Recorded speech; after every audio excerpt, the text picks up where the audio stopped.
For many, the headlines are horrific and terrifying reality for families around the world, in America, and right here in Pittsburgh. Squirrel Hill is home to a large and thriving Jewish community in our city, and for Dr. Barbara Burston, a history professor who teaches her students about the Holocaust at the University of Pittsburgh, the escalating war is even more personal. Dr. Barber, thank you so much for just taking the time out to talk to our viewers about this whole escalating crisis that is happening in Israel. And we know that it hits so close to home for you. Can you just tell our viewers about what you're experiencing and how this is deeply impacting your family? It's very hard for me to talk about this because it does hit close to home.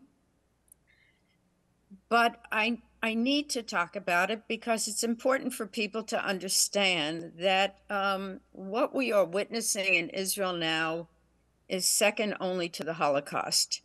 And I teach this subject at Pitt and at Chatham, and it is shocking and almost unbelievable to me that what I am teaching about in a historic sense that happened in the 1940s is now happening, granted, on a much smaller scale, but is now happening in Israel. The barbarity of the attack by Hamas is beyond understanding.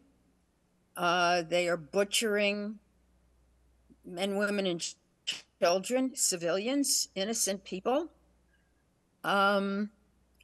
It is just inconceivable that this is happening in 2023 in a world that we thought was civilized, but there is pure evil in this world, and Hamas is a terrorist organization that is committing the worst kinds of genocidal atrocities that we haven't seen in a long time.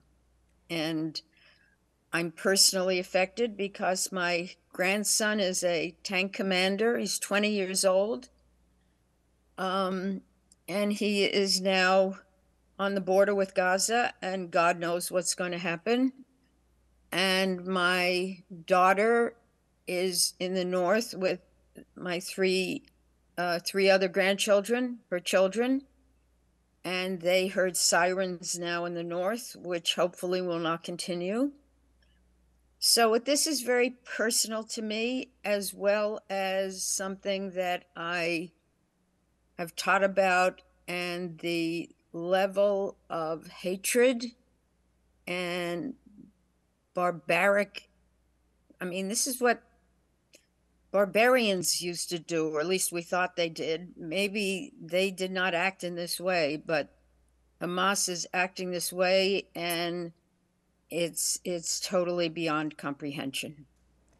And Dr. Barbara, I just want to say our hearts and prayers are just with you and your family. I know a lot of us can't even imagine just the thoughts and the anxiety and just things that are running through your heart and your mind with your family. And when's the last time that you've been able to talk with your daughter and Oh, I your talk to grandchildren? my daughter regularly. I just wrote her about an hour ago to stay strong, and she said she's trying.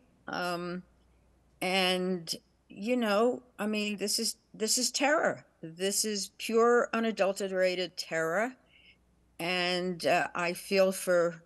I mean, there's so many Americans involved. There's so many families that are involved. People people who have relatives. So my story is not unique. I happen to be teaching about the Holocaust, so I am making comparisons, and the wanton disregard for human life that was exhibited by the Nazis is now being exhibited by Hamas. For what? For what? They want to impose an Islamic state, which most Palestinians don't even want. It's a state that will impose the strictest kind of rule on everybody. Many Palestinians are secular. This is not what they want. What is happening here? Why is this happening? It makes no sense to me. It angers me. that this has been unleashed, and it should be condemned by any civilized person. Dr. Barbara, our very thoughts are with you as well, because I think so many of us, this is unconceivable what is unfolding in front of our eyes and happening in families within your family and the Jewish community. And what would you say to our viewers? We just have a minute left, that you want them to know. I would say that violence is never a solution.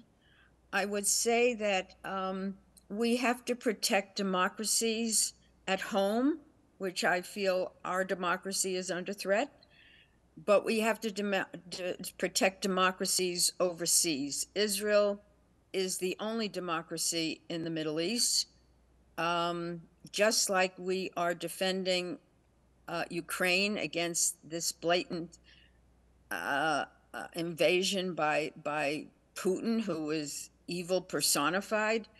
We must, as an American nation, we must set a standard. We must protect people who share our values, who want to live in peace and in justice for all. We need to do that in America, and we need to do that around the world. This is our mission. We learned our lesson in the 1930s when Hitler was on the rise, and we did not confront him initially. And to me, this is more of the same. This is appeasement. This is not recognizing that evil exists in the world and that we must confront it. And the Israelis are on the front line right now. The Ukrainians are on the front line. And we in America must applaud their efforts and recognize that they are fighting for a world that we want to live in. Dr. Barbara, so beautifully said. You know, we just want to say that we stand for Israel, and we stand for you and your family and the entire Jewish community. Thank you so much for just taking the time to just share your heart with us. We truly appreciate it. Sydney, thank you for listening, and for all your viewers who are watching. Thank you very much.